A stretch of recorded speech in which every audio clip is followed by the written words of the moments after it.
This is Miss Stacy telling the story of Saul to Paul. Saul was a bully, and he hated anyone who was a Christian. Saul wanted all Christians thrown in jail, but God had other plans for Saul.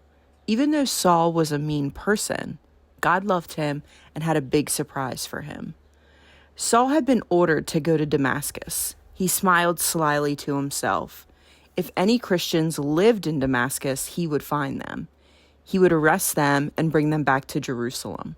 Saul smiled confidently. He had arrested Christians 100 times before, and he could do it again. Suddenly, swirls of dust blew up from the road. Saul covered his eyes with his arm. "Storm's coming up," he shouted to his men. Crash, flash, kabash. Saul fell to the ground. A blinding light exploded around him, and a strong voice spoke to him. "Saul, Saul, why do you hurt me?" Saul rubbed his eyes. He couldn't see anyone. "Who are you?" Saul stuttered. "I am Jesus," the voice said.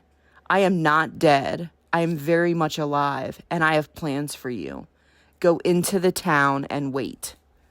Saul and his men were speechless. They could hear the voice, but they couldn't see anyone. Saul waved his hand in front of his face. "My eyes, I can't see. Someone get me up," Saul ordered. Because he could not see, Saul's men led him by hand into Damascus. There, Saul waited and prayed. He wasn't mean or bad anymore. God had touched his heart. A man named Ananias was in Damascus. Ananias loved Jesus. God told Ananias to go to Saul and pray so that he might see again. "But Lord," Ananias said, "Saul is a mean man. I'm afraid of him." God said to Ananias, "I have chosen Saul to bring my story to many people. I have a plan for him."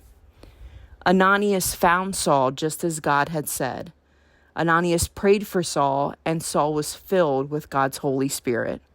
Suddenly, Saul could see again. Ananias told Saul that God had a job for him. Saul was to tell people about Jesus.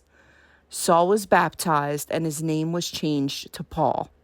Paul served God for the rest of his life. He became a friend of Jesus and told many people how Jesus changed his heart.